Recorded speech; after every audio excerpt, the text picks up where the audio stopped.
this very important forum, who's been heading this very important forum, Center for Policy Analysis in Patna for a number of years. And he has always come up with interesting studies.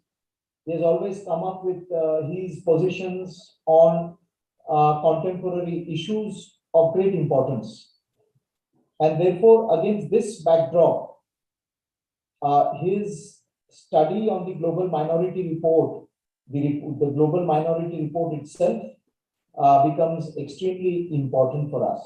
I will request Binay ji to please take over and to initiate this discussion. I would urge all of you after this to also go through the Global Minority Report in detail. And the Global Minority Report, especially in the last few weeks, have been cited because if I just give a very brief few observations. When there is a concerted attempt at various levels to try and generate a false narrative on Indian society, Indian democracy, India's present situation, I think this Global Minority Report comes in as an extremely crucial document which reflects the reality of one dimension in India, and that is the status of minorities in India. And it is important because it juxtaposes this assessment against a larger global canvas. And so therefore today, when we see the rise of India at various levels, this becomes extremely important. I'll request Binay ji to please initiate the discussion and also introduce Dr. Durganand Jha. Thanks, Anirvan. And it's a great pleasure that we are having Durganand Jha ji as a speaker today. So let me introduce Durganand Jha ji. He is Executive Chairman of Center for Policy Analysis based at Patna. He has been the Project Director of number of research projects covering diverse sectors and issues such as FDI, agriculture, labor, decentralization and Panchayati Raj. He was also a member of the Committee on Vision 2020, which was formed by the Government of India Planning Commission in 2000. So we are in the time frame, we are in 2020, means 2022. So that was the forecast that what India should be and what India would be 20 years later. So he was a member committee constituted by the Ministry of Panchayati Raj to review the use of grants by various states under the 14th Finance Commission. Besides academic activities, he has been active on various social issues. He has covered number of meetings since 2013 between distinguished persons from Hindu and Muslim communities, drawing from various walks of life to resolve disputes on various social and religious issues. Welcome, Durganand ji. So I have a copy of this Global Minority Report. So this is the Global Minority Report, which was released a few months back in Delhi. And this is a very interesting report because it's a pure research. So many dimensions have been covered in this report, and especially which counters the established narrative from the West, the narrative about India from the West. Very recently, we have seen that there was a ranking of India on Global Hunger Index, and we were surprised, or you can find the report so credible that Pakistan was ranked higher than India. 7 or 8 rank, it was higher than India. So again, a narrative or a discourse, you can say, which always, in a year or two or every year, which comes into the Indian diaspora, Indian public, is the debate of state neutrality among religions, or which we say that the intolerance debate. And always India, and especially the majority population, which is Hindu, they are branded as a non-neutral entity, and India is trying to be branded as a very, biased state where you are not able to freely practice your religion other than the Hinduism. So again, there is an attempt to try to brand India as a majoritarian state. So many, things you from all the walks of life, and the Indian intelligentsia, a certain, a section of media is also involved into that, and I have seen that these issues have been, addressed very well. And so, before handing this to Durgananji, I would also like to say that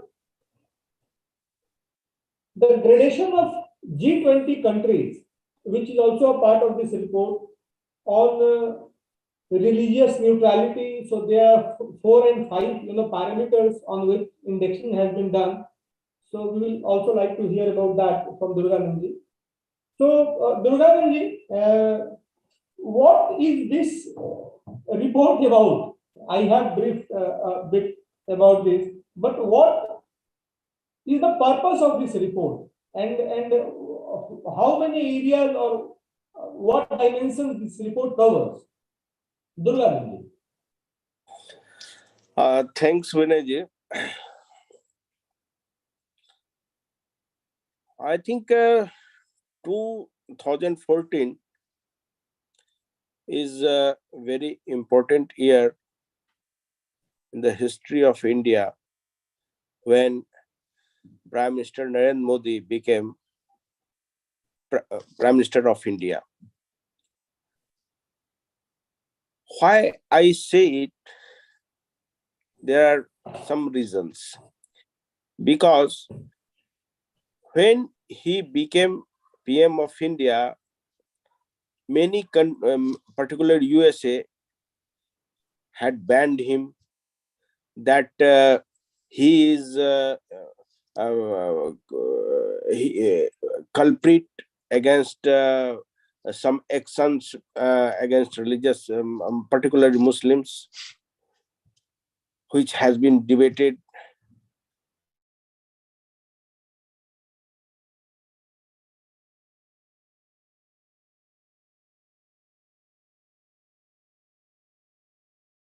Ran in India in 5-6 years.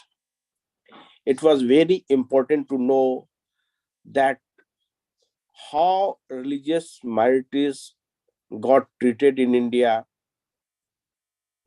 Second thing, that religious minority was used as an issue to target India for many years.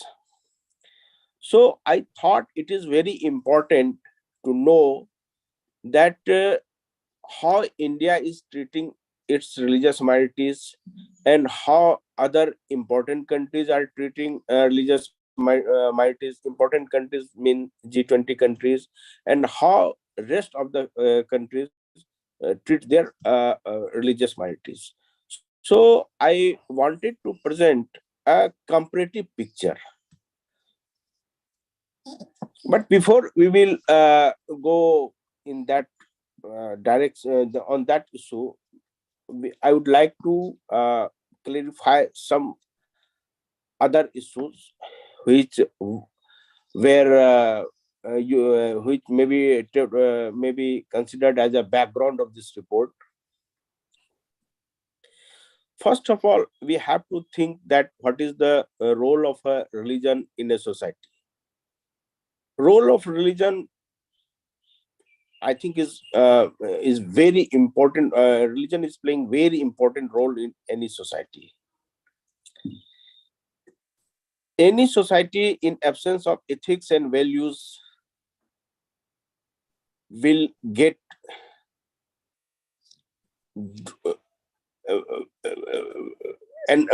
anarchy. We will create an anarchical situation, and that will not be good for any civilized society.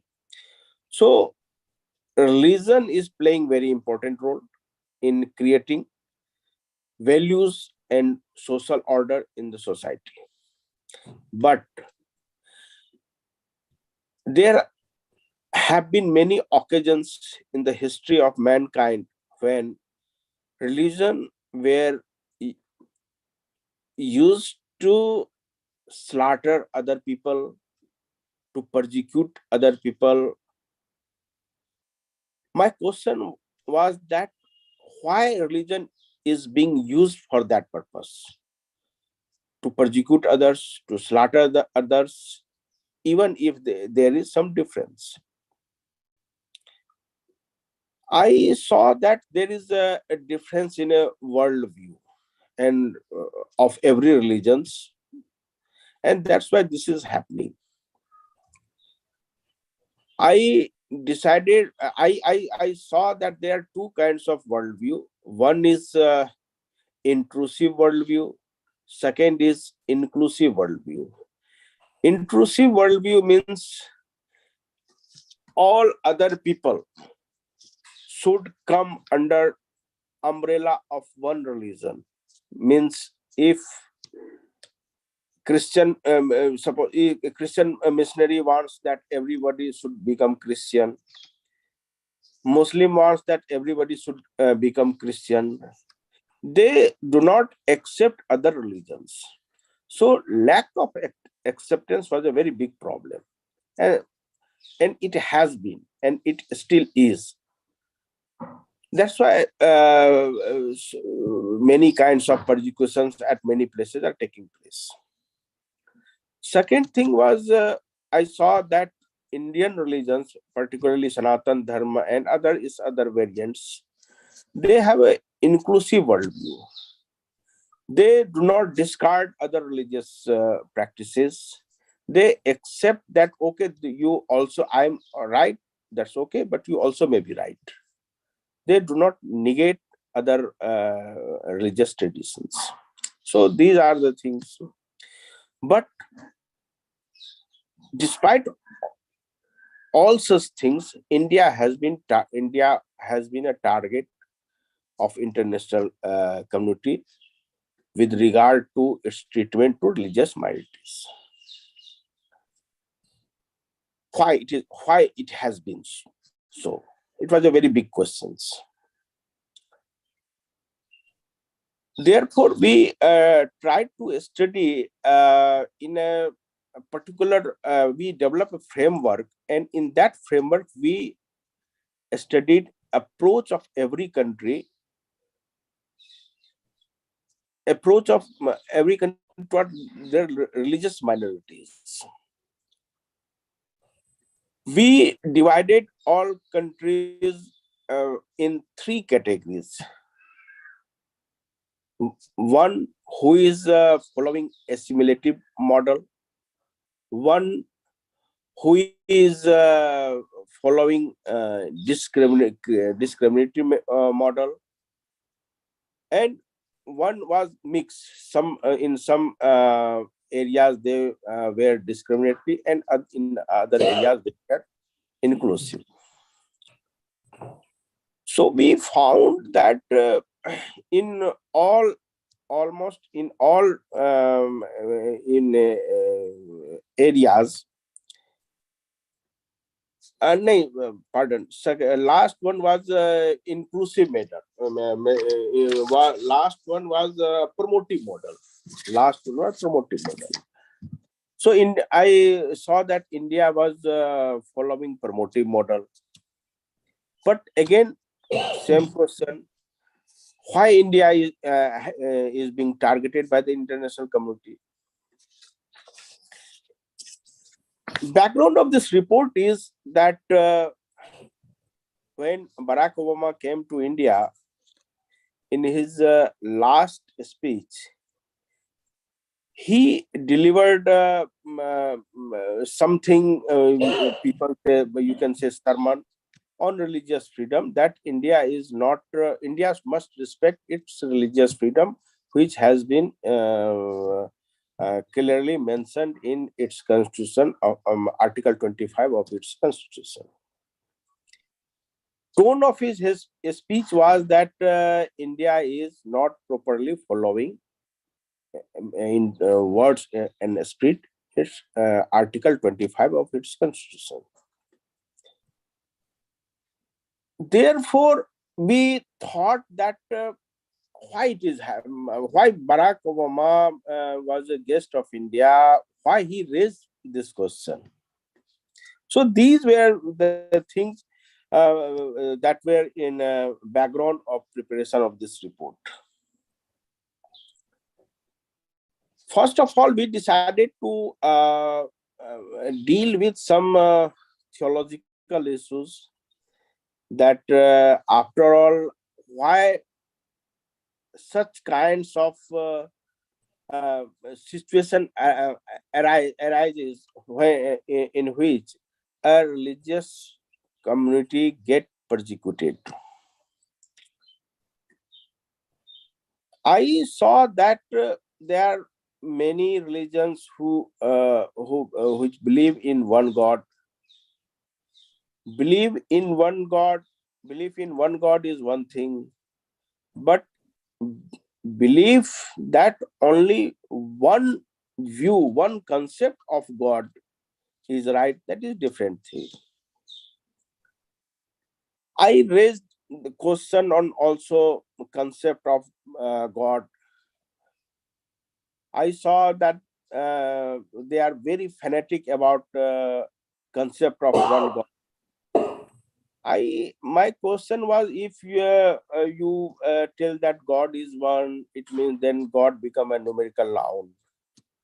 Numerical noun means it comes under numerical number. It becomes a countable noun, and a countable noun cannot be formless. So, for example, Islam says that God is one and that is formless. So, if God is one, how it can be formless? And if it is formless, how it can be one? Because formless thing, shapeless thing cannot be one. That was my question.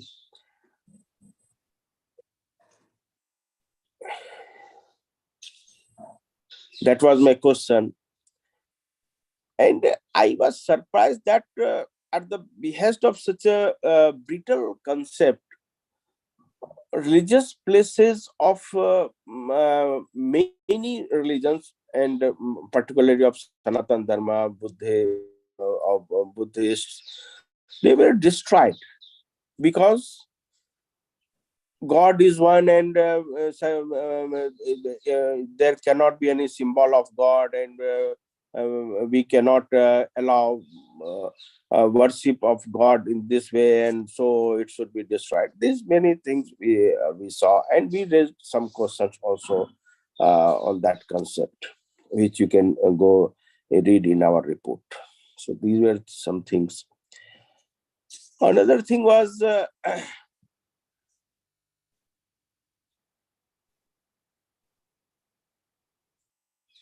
minority rights. We also dealt issue related to minority rights.